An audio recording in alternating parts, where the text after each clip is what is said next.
at this university, I met a Doctor Who fan at a Doctor Who convention, and we had a chat about escape rooms, and she said, oh, come run one for us.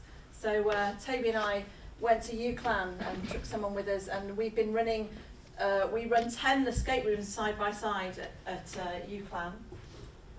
So this was it's just a physical idea of how much, oh my gosh, how do you make this go forward? Just a physical idea of how much stuff we have. This summer I'm running one for all 900 first year students at the end of first year before they go out into the world. We're doing a conference day for I think about 150 students at a time, so we'll be doing the icebreaker there.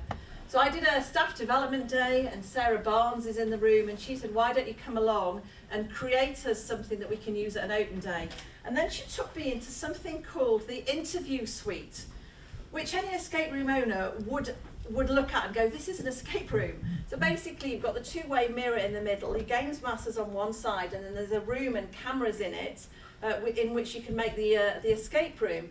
So I made this escape room just to give you an idea of the amount of stuff we gave them. So the idea was to introduce students to our new criminology degree. So there was a crime scene in the room, a murder had been committed, it was a visiting lecturer had been cruelly done away with. It was called The Case of the Overstayed Welcome, and we created piles and piles of evidence. And then the students had to work together to solve the crime within 30 minutes. And this is Ashley Cartwright on the floor being the dead body. He also was the murderer as well, funnily enough, at the time. We ended up in the Yorkshire Evening Post. It was quite good publicity for the university. And that's really where my bit of the story ends, because then Rebecca came along. Thank you. How do I use this? You just press the outside circle. Okay, right. So I teach level 4 journalism, so first year undergraduate journalism, and I went to an escape room in Manchester with my husband and failed miserably to actually escape the room. But I did think this would be a fantastic way of maybe bringing a life-like scenario to my students and allow them to kind of explore something that's quite exciting and dramatic, because obviously as a student you don't necessarily get the chance to report on a murder mystery, for example. So when I got back from that, I kind of put some feelers out and found out that Liz did escape rooms, so I couldn't believe my luck, and we teamed up, and I've said solve the case of the visiting lecturer, but obviously it's actually got a slightly different name, so this was some of our students just after they'd solved it. So there was 34 level 4 journalism students and broadcast journalism students. The course that I teach, the module, is very, very kind of basic journalism skills. So it's the foundation of journalism. It's what makes a news story. It's how to write an introduction. It's how to interview somebody, how to get quotes, that kind of thing.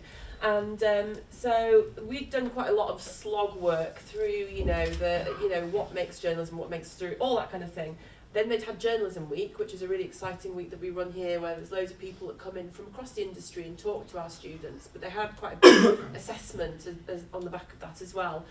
And so we decided to run the escape room quite soon after that, because we felt that it would give them a bit of a lift at the end of term, re-engage them in the course, and just give them an opportunity to have some fun, really, with their course. They'd obviously at this stage had little experience of real life reporting, most of them, and so we kind of wanted to give them something to get their teeth into. So we put them into groups of 7 or less, and they took part in a 45-minute escape game run by Liz in the room that she's just mentioned with the two-way mirror. So what we did after that was, once the groups had actually completed the escape game, none of them failed it, and I think we did make it so that most, that it would be really quite difficult for them not to solve the mystery within 45 minutes. However, some of them did cut it quite fine, and there was a definite air of excitement in the room, a bit of competition going on as well. So once they'd done that, they came through to the other side of the mirrored room, where I ran a press conference. So I took the role of a detective inspector, and they took the role of the journalists in the room. And I applied a press statement that I'd worked on with Liz to kind of sum up what had happened, who'd been arrested, who'd been murdered. We brought some quotes in from various other people. If they asked the right questions, we gave them those quotes. So they had to act as journalists, and they had to apply their journalistic skills to actually get the information out of me that they needed to get. At the end of the press conference, they were handed a written copy of the statement that I'd given and the supporting quotes, which they'd obviously got out of me by asking the right questions. And then in the following 2-hour session that they had later in the week, they used that information, not the information from the escape game, but the information from the press conference, to write a 300-word news report, for an online news report for the Yorkshire Evening Post. Actually, we kind of said, write it for the YEP because that's the local paper to Leeds. They run, do their news online as well. So it tested their skills of disseminating information and news writing because, as Liz said, there was a lot of information. There was a lot of information in the statement and the quotes that we gave them afterwards as well. So the results of this were that I found generally straight after the game, during the press conference and in the week afterwards as well, that the game and the press conference promoted various things, including teamwork. Up until that point, journalism's quite, you work quite autonomously. You work, very little in teams, and we've done a bit of team working in our module so far, but this really promoted teamwork. And it also, because we'd used a doodle poll for them to sign up to the time that they were going to take part in the game, quite a few of them found themselves working with people that weren't necessarily who they would have chosen to work with, who they sit with, their peer group. So they were working with people that they didn't necessarily know all that well, and they worked fantastically well together. Oops, I've fired forwards, haven't I? So teamwork, organisational skills, obviously they had to work within that 45-minute period to actually solve the mystery, and it did call on them to be quite well organised. Communication skills, and obviously their journalism skills as well. It allowed some people who in a classroom situation were quite quiet to actually, in a smaller group setting, actually shine within their peer group. Some of the people that are the loudest in the room normally weren't as good at solving the mystery as the quieter ones, and they worked well together and applied their skills well together. I had some students that I barely heard a peep from in the 7 weeks beforehand, coming out into that press conference absolutely buzzing, and it was brilliant. So it promoted self-confidence, and there was a definite healthy sense of competition between the groups that we ran. I think there was about 7 groups, wasn't there? Was it that many? Yeah, so there was a definite sense of competition. I was tweeting as we went along, and they were all competing with each other and wanted to know who'd done it fastest, that kind of thing. Okay. So I ran a little survey on, SurveyMonkey afterwards, and actually it was quite a reasonable response rate to that. So 21 out of the 33 students that took part responded to the survey.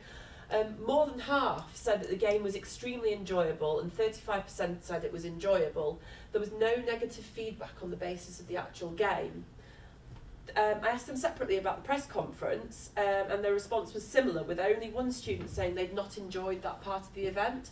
However, despite that one negative, all of the students said that the event, the press conference and the game were relevant to their module, and all but one said that they thought that it should run in future years for the same level. We had some positive comments as well. The escape game allows you to apply your logic and investigative skills, which is good practice for investigative journalists. There may be situations where you as a journalist may have to piece things together in order to gain the necessary information for an article. I felt we worked fairly well as a team as we helped each other to find and work out the clues. And when asked what worked well, teamwork, our group had really good communication. So there was some really good positive comments coming out of it too. So after that, the attendance at the next following workshop, where they were writing their story, was high. And in the assessment at the end of the module, so the assessment was that I asked them to submit 3 pieces of written work that they'd worked on during that semester. So there was tons of opportunities for them to submit various different things. But 28 out of the 32 students that submitted work chose to include the report that they'd written based on this escape game. And that was interesting because actually it was a more difficult and more challenging report because they'd had to bring so much information together and put it together in a successful news reporting style. They could have chosen something much easier, and they didn't. And actually the work that they submitted, I have to say, was good work on the whole. They hadn't been spoon-fed it, so I was really impressed. What I learned, and I don't know whether I put we, but Liz, you probably knew all of this already. But what I definitely learned from this, if taking it forwards, is keeping the game simple worked. I tried to overcomplicate things at the start when Liz and I were first talking about it, and I realised that it was going to be too complex for the students and probably too complex for us to kind of handle, and it didn't need to be that complicated. Just the simple game, press conference, and then write up worked really well as a simple formula. The fantasy fun made for realistic and relatable results in terms of the assessment and their engagement with the module. The game allowed students to make choices and explore opportunities, work on a real life story in a safe and non-threatening environment. It allowed them to kind of push against their own boundaries. The trickiest bits that I found were organising the timings, things like ethics, because we did record it on video, so we had to get all the ethics forms, permission forms filled in already, and predicting the impact on students whose timetable was disrupted on the day, because we did it one game at a time, because the room wasn't big enough to run more than one game at a time, and obviously we had the press conference afterwards. It did impact on some of their other modules, so we obviously had to work that out. And the final thing that we learned was Amazon Prime is well worth the cost, because halfway through the day we were thinking we can see what they're doing, but speaker between the room wasn't really working very well. So Liz, who's got Amazon Prime, went on and bought a video baby monitor, which is set up one side of it in that room, and then we had the video side in this room, and we could hear what they were saying, and it arrived within about 2 hours, didn't it? So she ordered it second game in, and we had it for like fourth game in. So anyway, Amazon Prime does the trick. So anyway, has anybody got any questions on the basis of that? Because that's the end.